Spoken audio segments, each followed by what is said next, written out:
Hello mga Lods, isi-share ko sa iyo yung family adventure namin noong January 9, 2025 mula Manila papuntang Digos del Sur. At isi-share ko sa inyo kung magkano ginastos namin sa pagas, sa kung saan kami nag-stop over. Isi-share ko din sa inyo yung mga stop over namin na kid friendly. Yung mga karanasan namin sa pagsakay ng mga ferry, kung magkano ginastos namin sa ferry, tsaka yung karanasan namin sa daan hanggang nakarating kami sa Digos. Got to go to Davao. Samahan nyo kami magbibiyahe papuntang Digos, Davao del Sur. Okay, let's go.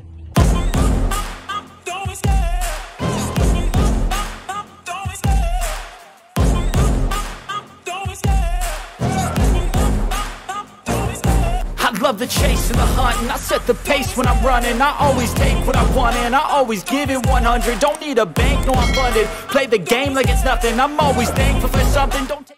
Unang paggas namin dito sa Shell, umalis kami ng alas 12 ng tanghali noong January 9, 2025. Nagsimba muna kami at then dumiretso kami doon sa Shell. Malapit sa amin. Since may karga pang gas ang aming Mitsubishi Expander GLS 2023, ay napapultang kami at dito kami nagpatubig kami dito sa may Shell.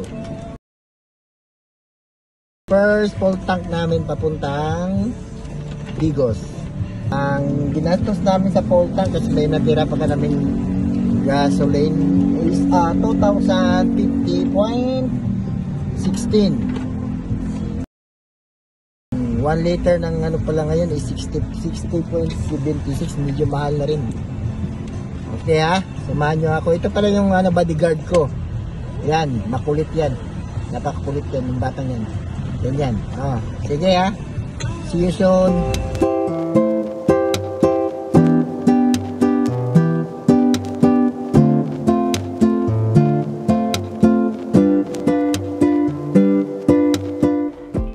Dito kami dumaan sa may Skyway Stage 3 na Araneta Avenue, padricho sa may SLEX.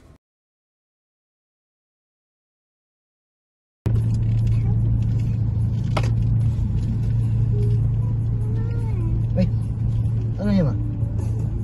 Boy, may udang ka, sabaksan mo. Agad? Ayan, may card. May card? Wala, di ba recognize? Di ba ma-recognize?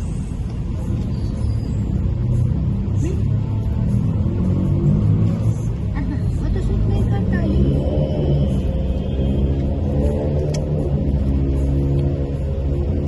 Yun ang may autospeed. Ha? Hindi, card. Card. May load kami. May load kami, sir. Yun. Oo. Di pa marid. Trip ko lang sa inyo, siguraduhin nyo na ang accessible sa inyo yung card. Prepare ninyong card just in case lang na hindi mabasa yung RFID. Katulad ng nangyari sa amin.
Are here in McDo in ano lugar na ba?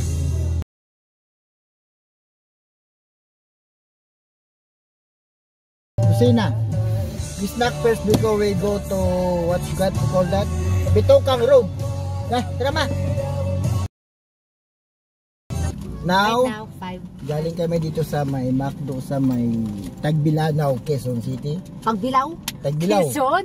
Ay, Quezon Province pala. Now is 5:30. Kakatapos lang naming magpahinga. Dito kami sa Tagbilaw, Quezon. Rest ng 30 minutes. Kumain ng merienda kasi dadaan na kami doon sa Maharlika Road. So, good luck to us. Bye-bye.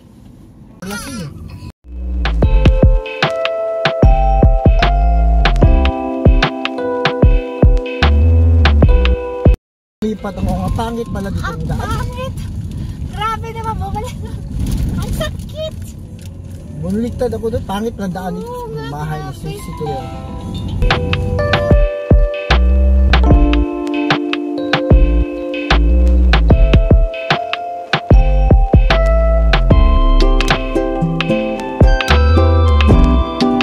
Traffic. That's traffic, man. Traffic man. It's 1.5 kilometer, I think 1.5 kilometer we are in the Maharlika Road or in, no, Shell.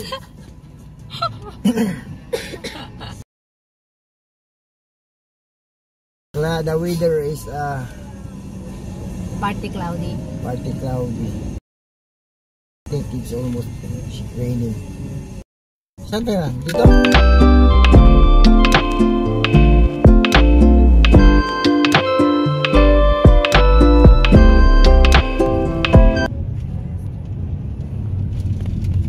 Kuya is here.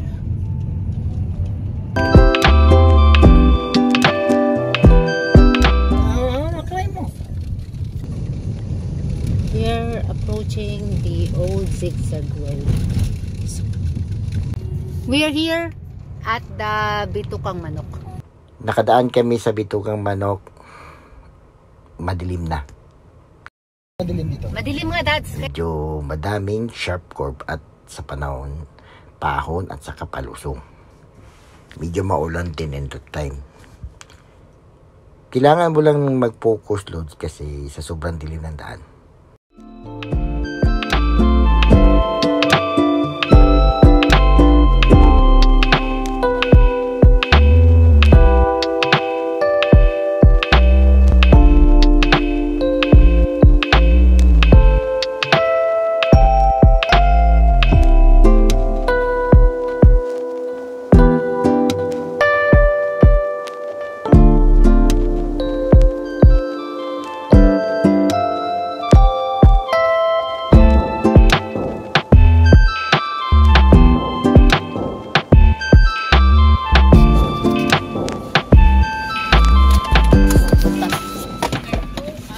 Dahil kumain ng maraming gas, nagpaputang kami dito sa Shell at Timunan.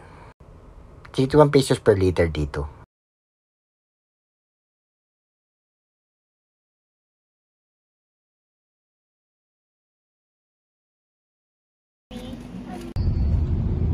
Right now, it's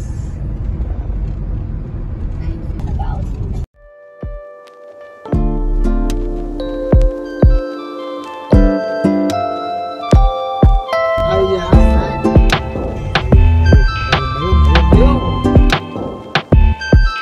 Welcome to Bicol, Daddy.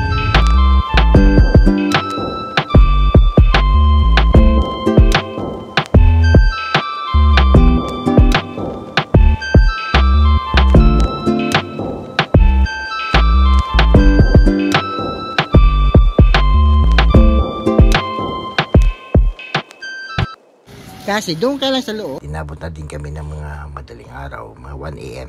Ito naman ang aming second stopover. Maganda dito, Lods, kasi malawak yung area para mag-dinner. Meron kami mga dalang pagkain. May mga table dito. Kakain kami na maayos. Bibili sana kami ng coffee kaso walang hot water. Kaya bottled water na lang ang binili namin. Pero okay na. all okay dito pag mag-stop over. Dito kami sa Sipuko, nag-stop over sa Caltex, kumain muna. Update time is 1:48 in the morning. Medyo late na, papunta na kami. 5 hours to go to, what's called that? Matnog Port. Okay guys, go. Bye-bye. Shout out pala sa Caltex Sipuko. Thank you.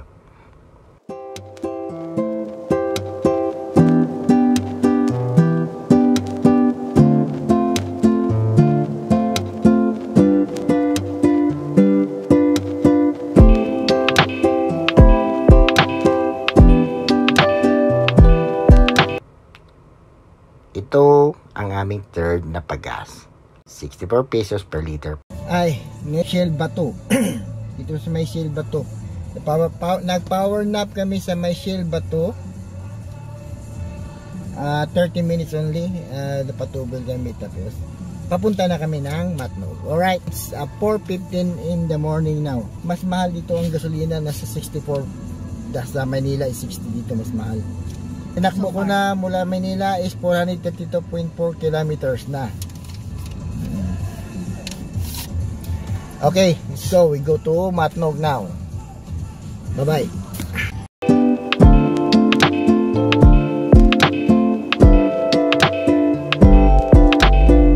Still driving. There's red rainfall warning signal.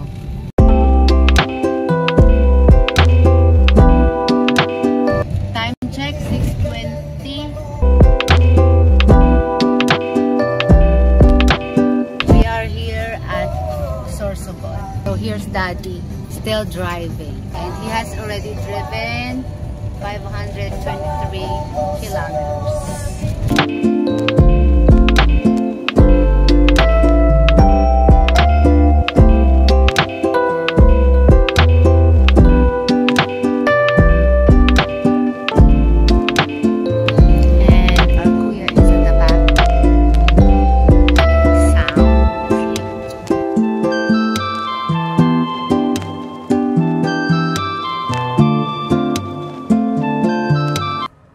Sobrang lakas ng ulan nang dumaan kami dito sa Sorsogon Coastal Road.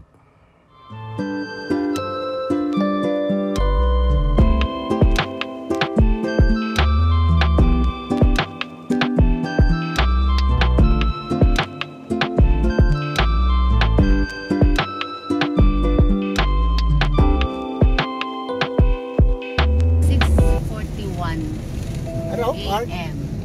Limiter, wala na. Ayun. Time check. We are 48 minutes shy away from Matnog Port.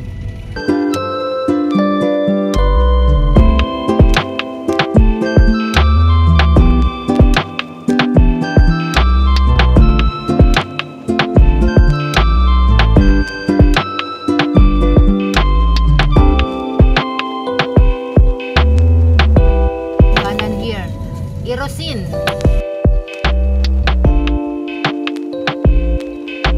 At Erosin, Sorsogon at 7:21 AM. So far, we've driven 576 kilometers. Red rainfall warning at the moment.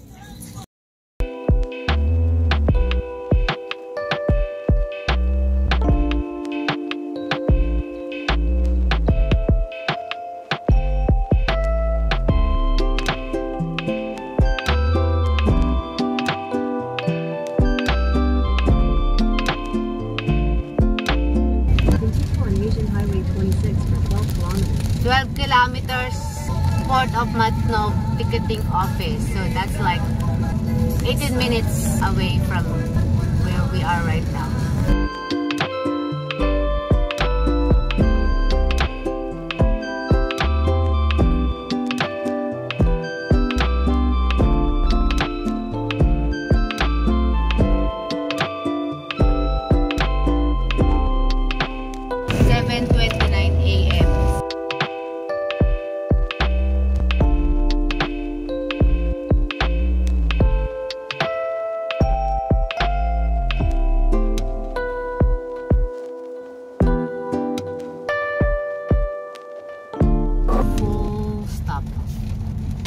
Bakit full stop? Queuing. O tama, queuing.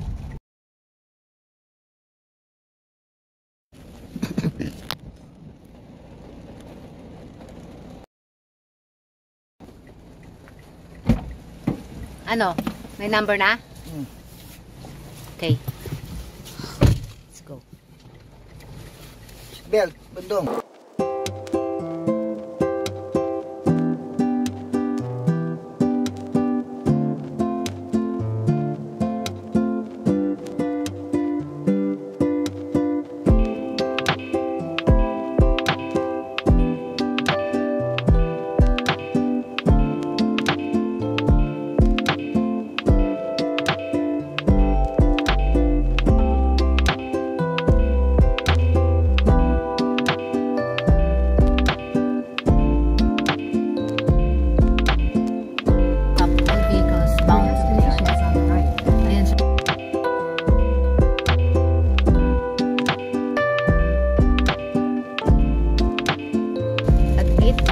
We've already got our tickets here.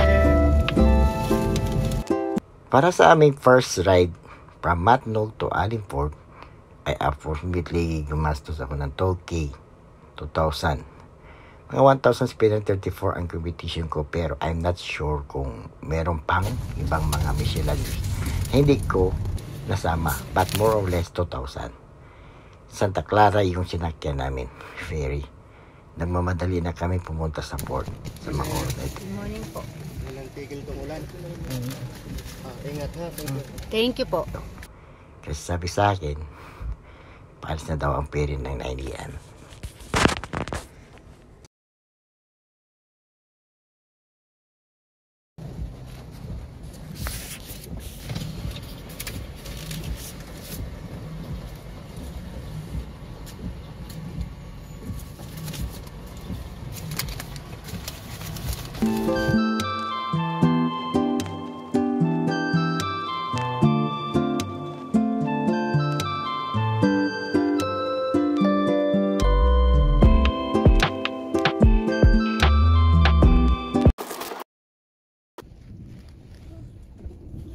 Bakit ka? Iatras mo na.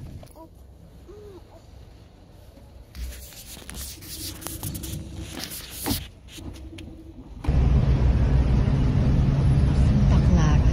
This is Daddy.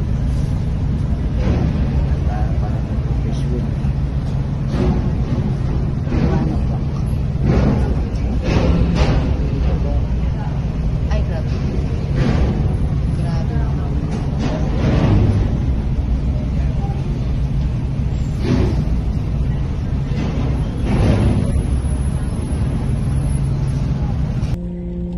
Andito na kami sa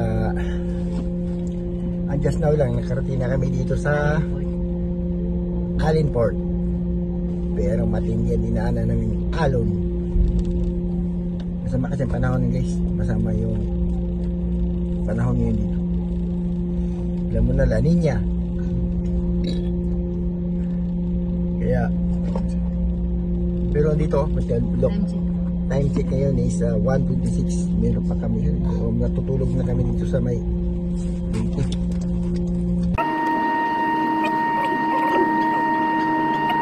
ito, dikit na kami, oh.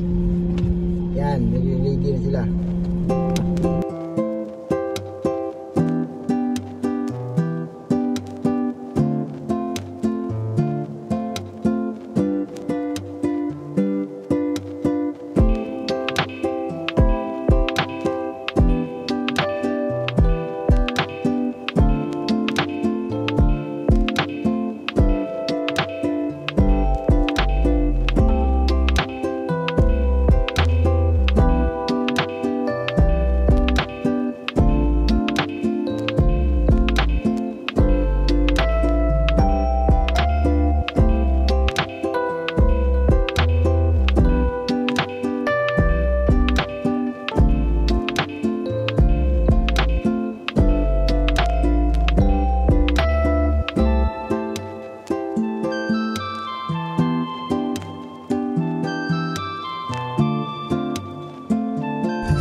Ay, thank you, Lord. Okay lang.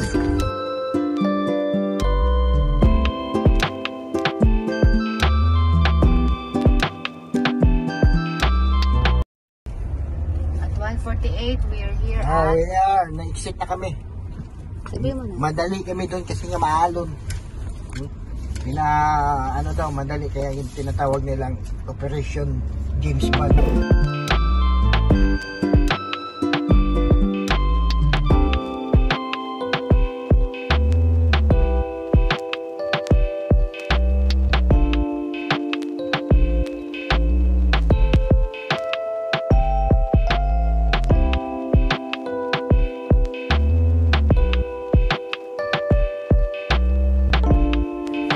Dito na kami nag-check-in din sa may family room ng kinuha namin is 2,590 pesos.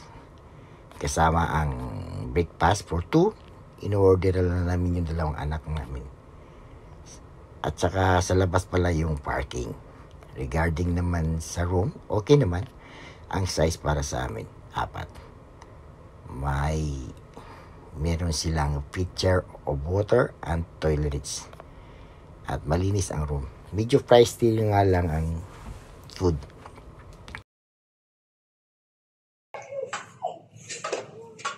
Pagod ka, baby.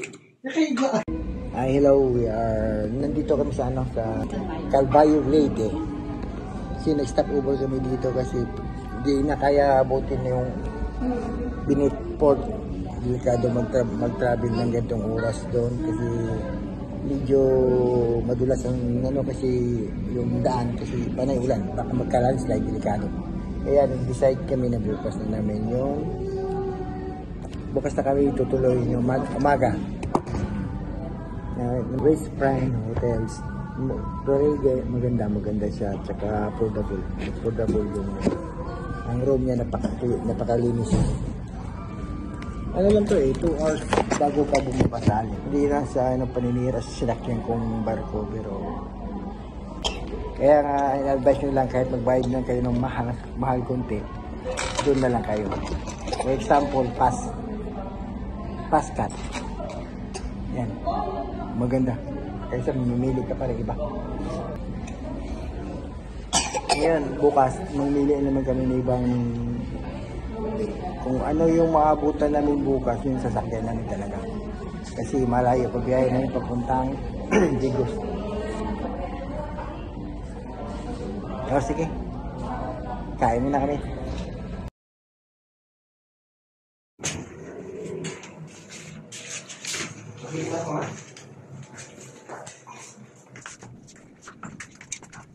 Sige.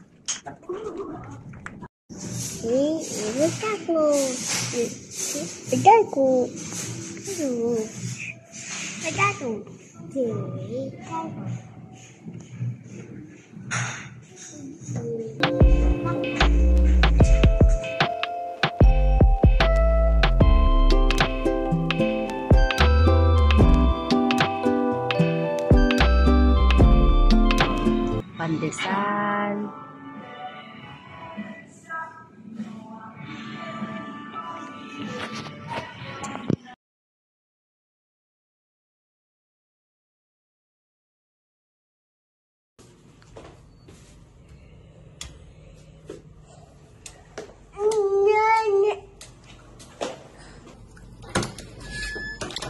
Kasi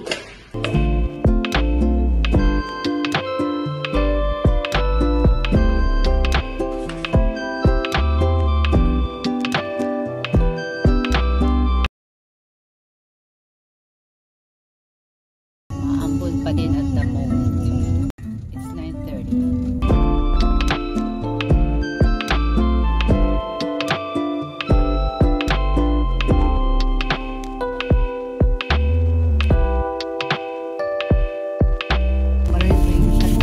Headquarter ng 8th Infantry Battalion. Sana pag-uwi natin dito makadaan ng gabi sa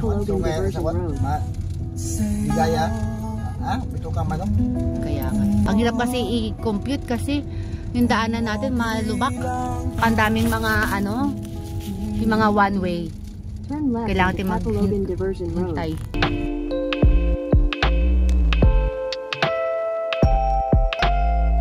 Catbalogan Diversion Road for 5 kilometers.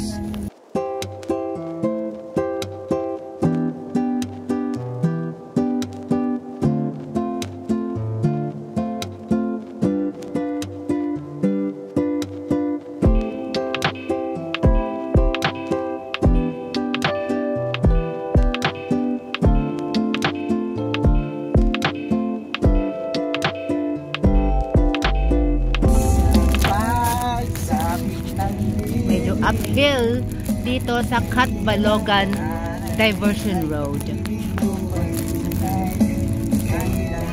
At saka may checkpoint. Zero, may police. Full stop. At downhill medyo matarik.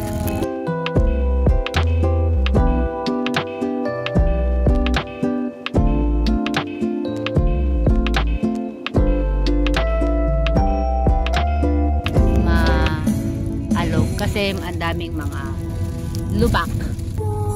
Yan yung side view.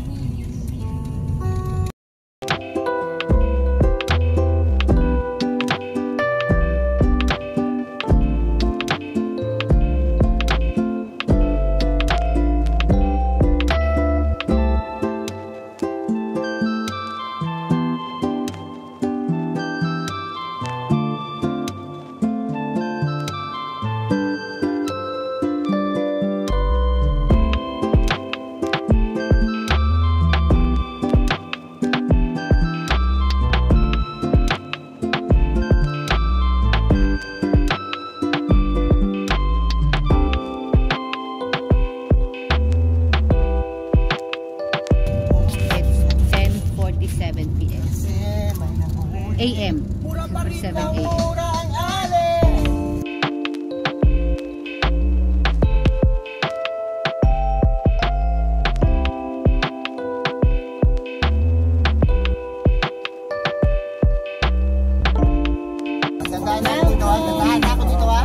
Welcome to San Juanico Bridge.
Continue on Tacloban Bypass Road for 6 kilometers. Now we're on our way to MacArthur Landing statue.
Hello.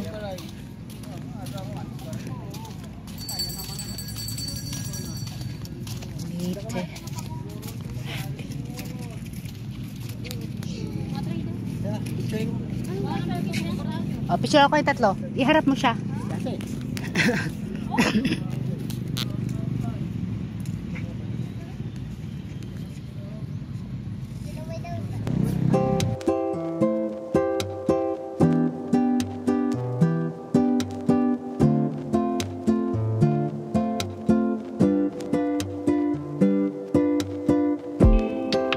On our way to Andox.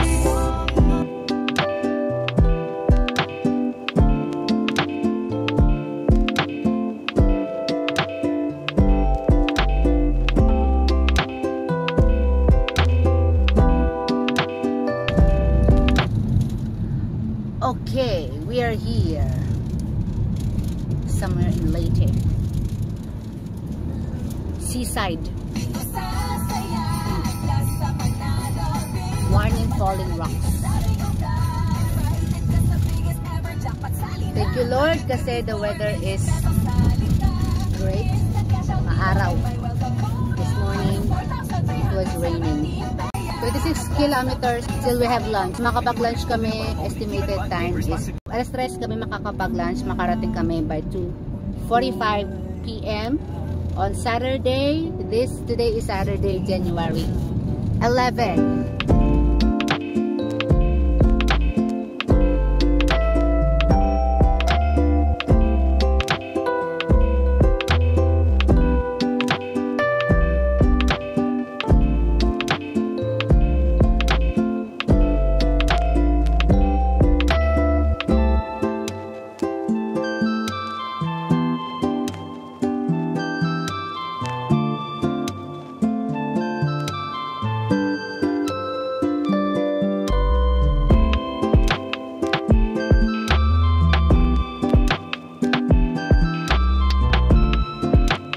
Naman kami sa Andox kumain ng lunch. Reasonable naman yung price siguro. Kinain na namin yung around 500 to 600 kasi apat kami kumain. May sinigang baboy, chicken meals at pansit at may CR at malinis ang CR. No need to pay sa CR. Dahil recommended ko yung mag-stop over dito kasi malayo pang biyahe namin pa sa around 3 Okay, we're just hours. done with our late lunch, probably early dinner in one. So just done eating at Andox and we're on our way now to San Ricardo Port. Hey! Kasi talagang para to. Dahan. Ito yung time na magsusuka ng aming anak. Kasi sobrang pagod ko dahil din dito sa 1 hour lang kaming nagpahinga. Nag-stay sa Andok, tapos umalis na rin kami agad. Iniwasan ko maabutan kami ng gabi sa daan sa Ricardo. Sikap point dahil sa may Corby yung daan, pikot-ikot sa so nahilo siguro siya Malapit na. doon, kaya hindi na namin napansin 100 meters. na nakaiga siya sa biyahe. So kung may kasama kayong bata, make sure na meron kayong dalang like plastic, candy at gamot, at huwag pahigain. Agas-agas bridge. Agas-agas, great. Pwede ba ako bumaba? Maulan. Ha? Maulan. O sige, wag na. Mamaya magbalik. Pinabahan mo patakbo dito? Ha? Ha? Ha? Nalula ako sa takbo dito. This is the tallest bridge in the Philippines. Nalula. Okay, nalula ang daddy. Coming from the person who's afraid of heights. Thank you, Lord. We're done. May CR dyan if you wanna rest. The moment we're on our way to San Ricardo Fort. Time check, 4:43 p.m. 79 kilometers to San Ricardo. And he has driven 950 kilometers already.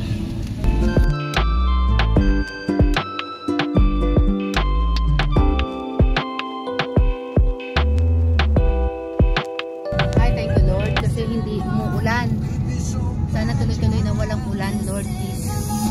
65 kilometers pa till we reach San Ricardo Fort. Hindi na pala kami dumaan doon sa may Liloan Fort. Dito na kami sumakay sa may San Ricardo Fort.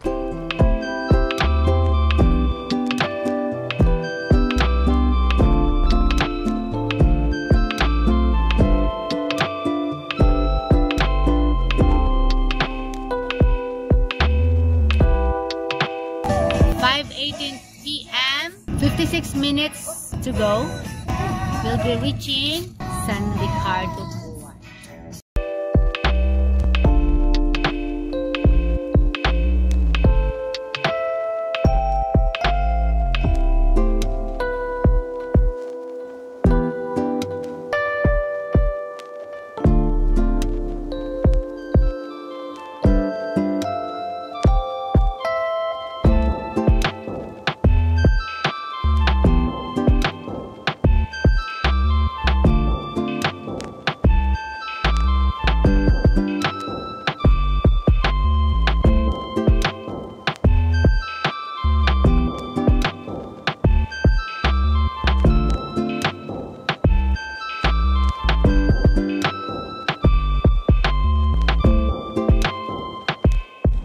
Andito na kami sa San Ricardo.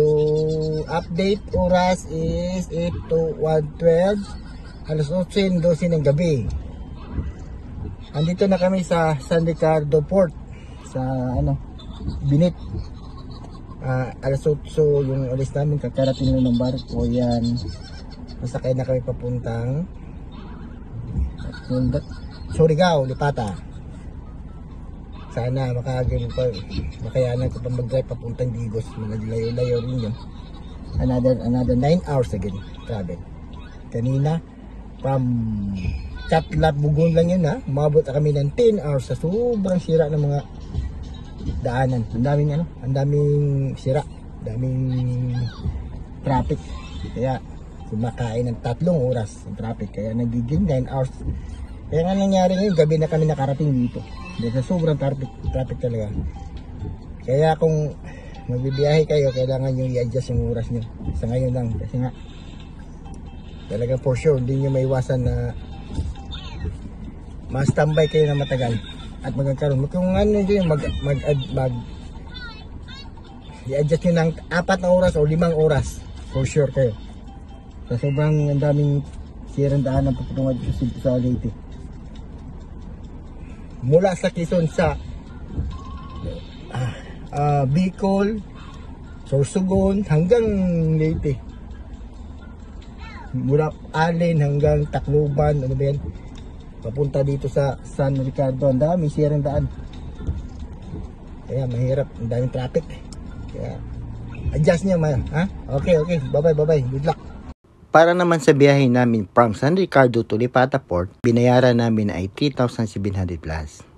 Compared sa Matnog, mas mahal ang rate ng SUV dito. 10:31 p.m. We arrived here at 6:30, 6:20. Pero until now, oh well, andito pa rin kami sa San Ricardo Port. We haven't left yet.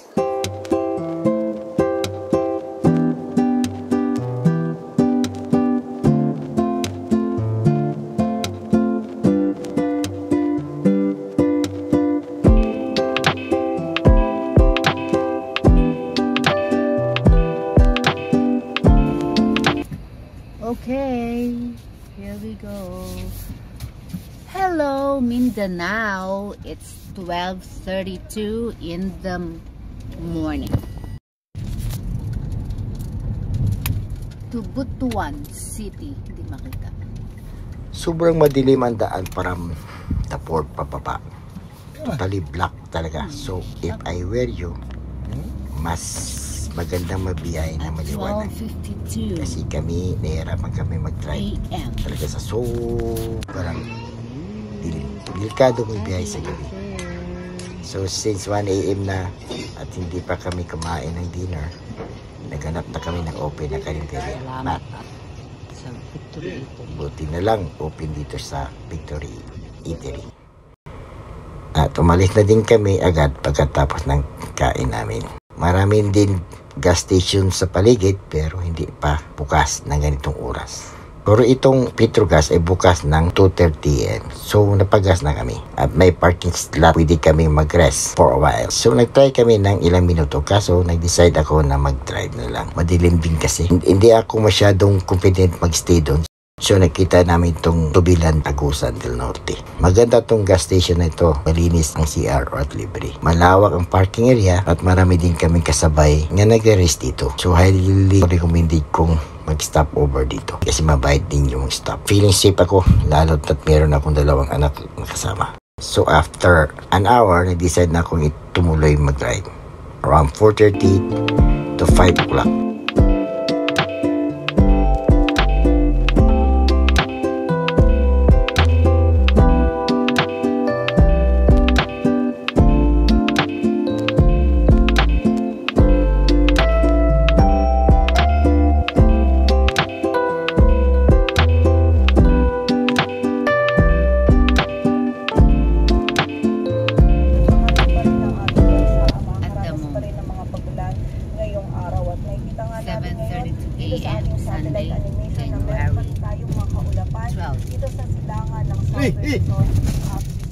Saan itong mga kaulapan na ito ay dala ng shear line na nakaka-apekto pa rin Shear sa line. bahagi ng Southern Luzon maging sa silangang bahagi ng Visayas. And also may kita din natin ngayon dito sa ating satellite animation na meron din tayong mga kaulapan dito naman sa silangan ng Mindanao na dala naman ng Naku. Easterlies. At ngayong Nasa Mindanao. ang Easterlies din ay magtutulog ng mga pagulan dito sa may southern at sa eastern portion ng Mindanao. Ay! Samantala ang north Nasaan ba tayo? naman ay patuloy pa rin Southern tayo? malamig na Eastern. panahon sa nalalabing bahagi. We're still at Agusan del Sur. 55 kilometers left. Then nag-breakfast kami sa Jollibee somewhere in Agusan. Nag-drive-thru lang kami para mabilis ang biyahe na. Dito naman ang sunod na pagas namin. Petron dito sa Bayugan. 65 pesos per liter ang unleaded. Okay ang CR dito at malinis. At magbabayad ka lang ng 5 pesos.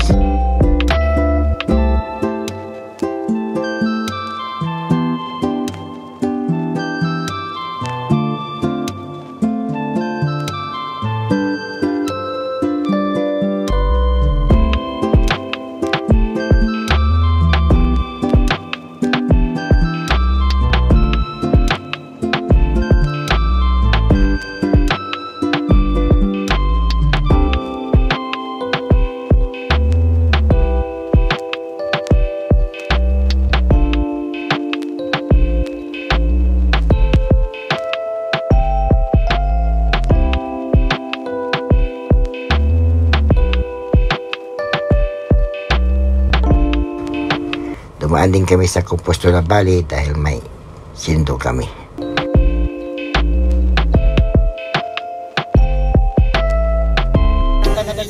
Panabo.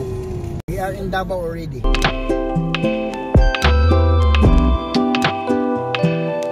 Dumaan kami ng SM para doon kami mag-lunch.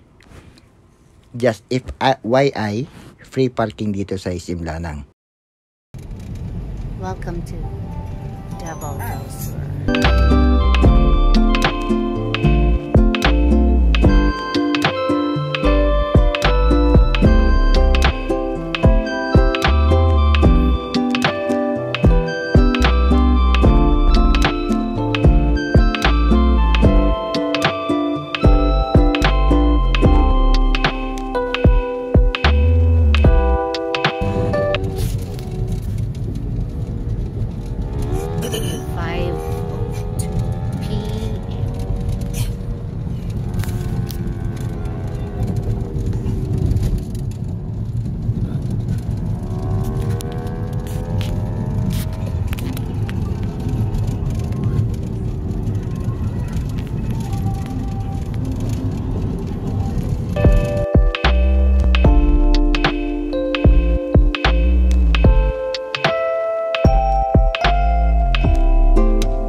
Decision mga langga no na takabalo kung tama ba or 18 PM. Later na nato Welcome to ma-realize Digos. na mali ay katong na 1,501 kilometers. Grabe ka mga risk taker ang mga bata. Since we are here in Digos.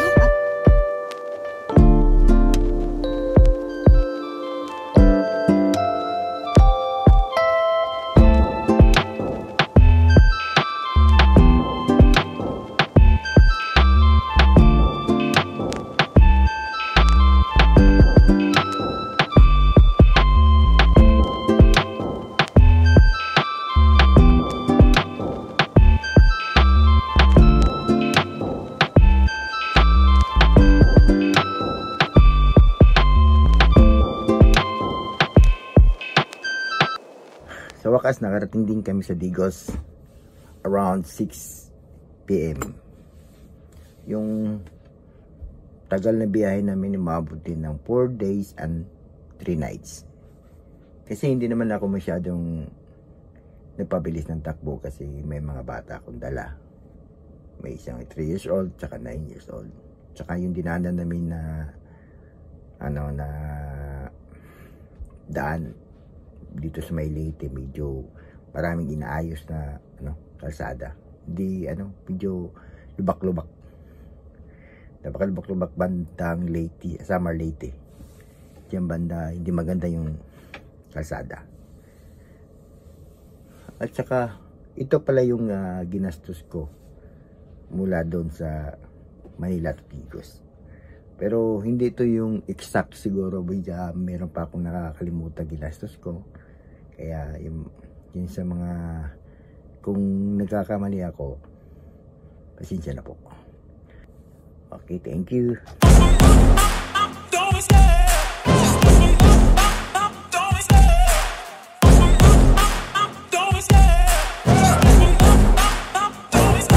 I love the chase and the hunt, and I set the pace when I'm running. I always take what I want and I always give it 100. Don't need a bank, no I'm funded. Play the game like it's nothing. I'm always thankful for something. Don't